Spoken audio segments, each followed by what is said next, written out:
আরে হারান দাদু যে, কি ব্যাপার আজকে এত সকাল সকাল খুব খুশি খুশি লাগছে? আর বলো না পল্টু,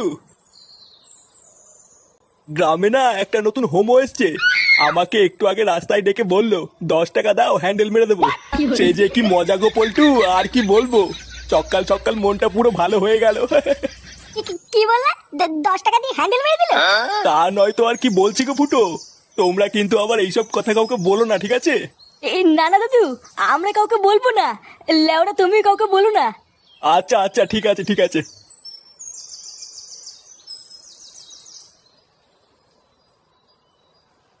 বাড়া কি বলে গেল? গ্রামে একটা নতুন হোমো এসছে, 10 টাকা দিয়ে হ্যান্ডেল মেরে দিল? পল্টুদা, এটা ফুটো শালার কাজ না তো? আমারও তো বাড়া তাই মনে হচ্ছে রে।